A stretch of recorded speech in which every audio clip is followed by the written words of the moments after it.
For 20 years, I've been raising a daughter who isn't related to me by blood. Essentially, she's my stepdaughter. Blood relations don't matter. She feels like my real daughter. That's what I always believed. But I never expected things to turn out the way they did. If you're going to be like that, then I have my own thoughts too. This is the story of our unforgettable pseudo family. My name is Diane and I'm 50 years old. I've been married to my husband, Tom, for 20 years. It's my first marriage, but it's Tom's second. When I married him, he already had a daughter named Sally. She was only 9 years old at the time. Initially, I didn't know Tom had a child.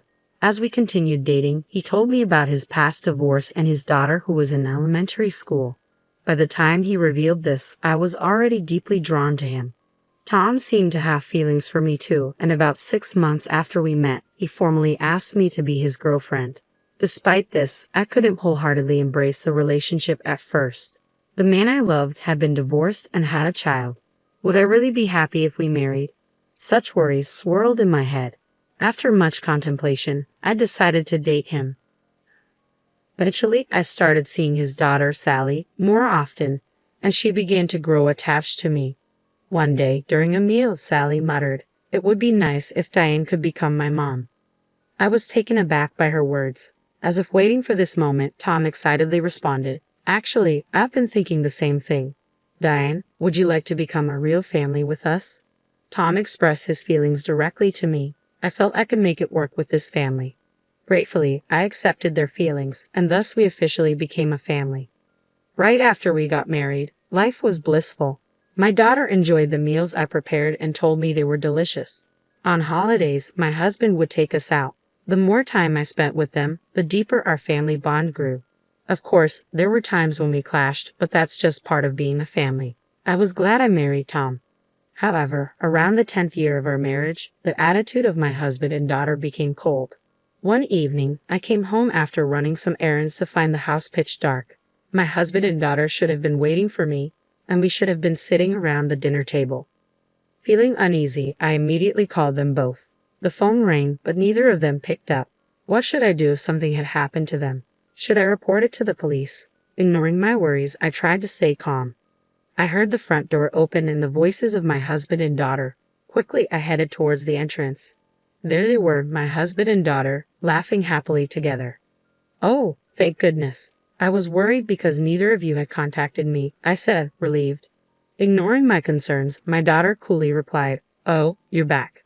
Just glad you're both safe. I'll get dinner started. Let's eat together," I suggested. "We've already eaten with Dad." "No thanks. You can eat alone," she said. Huh? They ate together without telling me? That's never happened before. "So, that's what happened. A heads up would have been nice," I remarked. Perhaps my words struck a nerve because my husband suddenly started shouting, "Why do we have to report everything to you?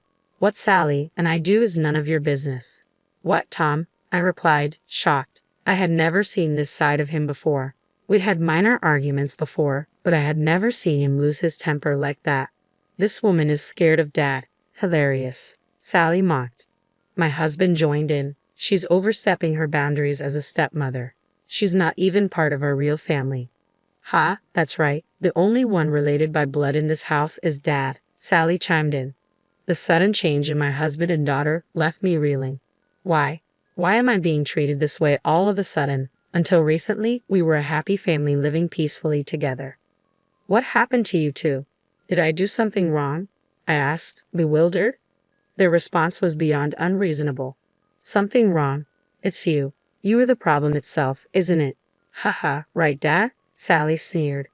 "Yeah, that's right. The way she parades around acting like a good mother is especially infuriating," Tom agreed. "I get it. It's so annoying when she tries to act like a good mother."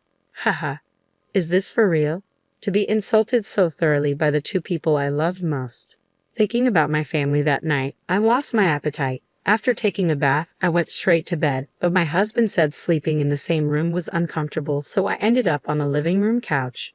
From that day forward, my husband and daughter's attitudes worsened. They grew colder and colder by the day. If they were just cold, that would have been one thing. But what hurt me the most was seeing them laugh while speaking ill of me. "Dad, how long are we keeping her around?" "Haha. Well, as long as she's here, we won't have to worry about housework. I guess we can keep her until we get bored. Haha. You, seriously, Dad, you're way too kind. They disparaged me without end, as if I were the villain. At first, I didn't understand why I was being treated this way. But after a while, I began to grasp the truth. One evening, I overheard my daughter talking on the phone with someone. Yeah, it's okay. We're about to kick her out. Kick me out. Trying not to be noticed by my daughter, I quietly listened in. So, when are you coming back? Dad can't wait. Living together is so much better when my real mom is around. It seemed the person on the phone was my husband's ex-wife, Sally's biological mother. That's when the penny dropped. My husband and daughter must have started secretly meeting with her. Their affection seemed to be leaning towards her. I realized I'd been compared to her, and now felt like they branded me as the inferior one. That's why they suddenly became so cold towards me, now that their biological mother was coming back into the picture. I guess I'll eventually have to leave. Of course, I thought about getting a divorce right away, but realistically, I've been a stay-at-home mom with all the money going to Sally's college. The little bit that comes my way is peanuts. There's no way I could get a divorce and move out right now. I considered getting a part-time job, but it would be a hassle if my husband found out. I tried some work-from-home gigs, but let's be real, it wasn't much. Just a few $100. There's no way I can save up for moving with that. My husband and daughter's cold behavior hasn't changed. Maybe I've built up a tolerance because it doesn't get to me as much, but living with people who probably can't stand me is just like living in hell. Then one day, Sally spoke to me, which was rare. Hey, I'm getting married. What? Married? Sally was 29. She could get married anytime. Apparently, she's marrying the heir of the company where she works as a receptionist, and he's set to take over his father's business. I didn't know about this, but I was genuinely happy that she told me about her marriage. Oh, that's wonderful. Congratulations. Thanks, haha. The wedding's in a month. Expecting a generous gift from you. I see she's after a gift. Though I had mixed emotions, she's my daughter that I've raised for 20 years. It's a big deal for me too. I'll make a decision about the divorce after attending her wedding, I thought. As I was thinking, Sally continued, Oh, and don't get it wrong. You are not invited to the wedding. What?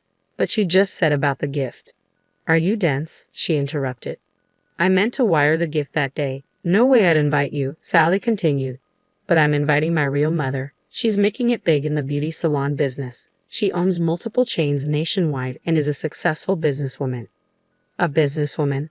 Yeah, having her at the wedding looks good, and I'm sure she'll give a big gift. Dad wants to get back with her. Your father? I asked, stunned. Yes, seriously, what's the point of keeping a housewife? You were dumb, huh? So, because his ex-wife or biological mother is successful, they want to ditch me, a housewife. I couldn't believe I wouldn't even be invited to my daughter's wedding. As I stood there, stunned, Sally berated me further. Don't you dare show up at my wedding, you fake mother. My husband, watching all this calmly, added with a smug grin, Hey, why are you surprised? It's obvious you're like a fake family member. Plus, as Sally said, I want to get back with my ex. She's doing way better. Haha. At that moment, all my pent-up anger and frustration came flooding out. Is that so? That's how it is, huh? For these past 20 years, I've tried my best to build a good family relationship, and for what? I took a deep breath and continued, If you're going to play that game, I have my own thoughts too. All right then, I won't be coming to the wedding. I informed my daughter and husband of my decision and then headed to a certain place. A month later, on the day of my daughter's wedding, I followed their instructions, not attending the ceremony, but instead making preparations to move out. I had already informed my husband and daughter of my plans to leave on that day, and I had a signed divorce agreement from my husband. All that was left was to wait for their move. As I diligently packed my things, my daughter called at the exact moment I anticipated. Huh? Mom, where are you right now?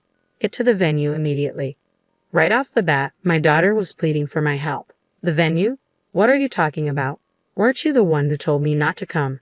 Please, just come. If you don't, the ceremony will have to be canceled, she said, panicking and sobbing on the other end of the line. Ah, yes, this was all part of my plan. Mom, are you listening? They're saying they'll call off the engagement if you don't show up. To my desperate daughter, I replied coolly, Is that so? It's largely thanks to me that your boyfriend decided to marry you in the first place. Ha! What do you mean? She asked, her voice full of panic. And with my words, my daughter was in full-blown panic mode. To my confused daughter Sally, I revealed the truth. You see, I've actually met your fiancé before, or rather, he came to meet me. Apparently, he had been investigating our family. He investigated us. For what? He told you he was the heir to your company, right? Of course, he would be cautious about choosing his marriage partner. His father hired a private detective to investigate us after hearing about the marriage plans for my daughter. I immediately visited a law firm, intent on proceeding with a divorce in my favor. On my way back, a man approached me, claiming to be my daughter's fiancé. He explained that his father had been investigating our family and had discovered my husband and daughter's frequent meetings with my husband's ex-wife. Wondering why they seemed to enjoy the ex-wife's company while mistreating me, he sought my side of the story. Of course, I told him everything. How the ex-wife had become a successful businesswoman, and how my husband and daughter were planning to leave me for her wealth and connections, driving me out of the house. Did you talk badly about me to him? My daughter accused me. I merely stated the facts. You have been mistreating me for quite some time, I responded firmly. Why would you do such a thing? It's unnecessary, she protested.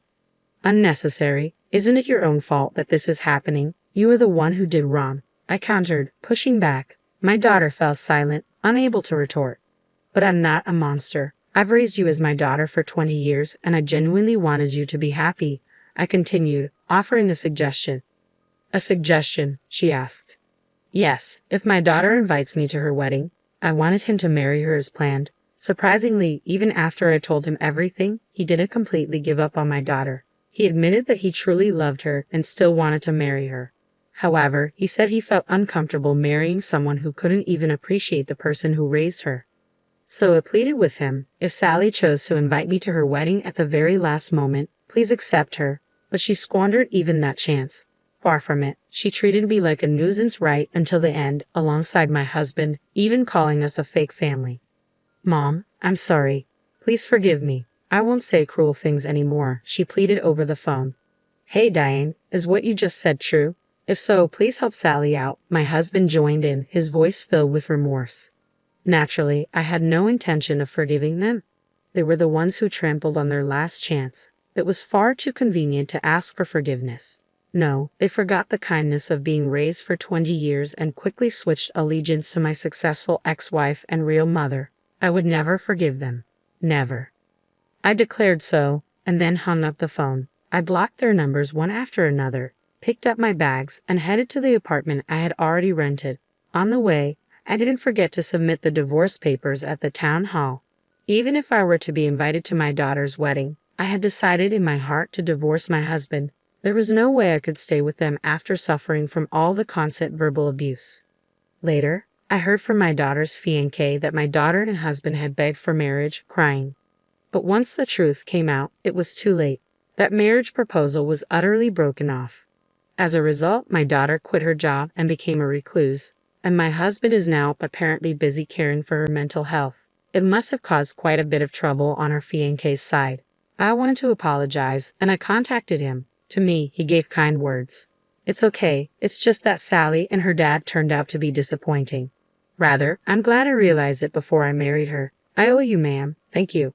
If Sally could have married such a sincere person, she would have been happy. While I do feel a bit sad thinking about it, I don't regret it because I'm free now. I would like to pursue my own happiness and enjoy the rest of my life.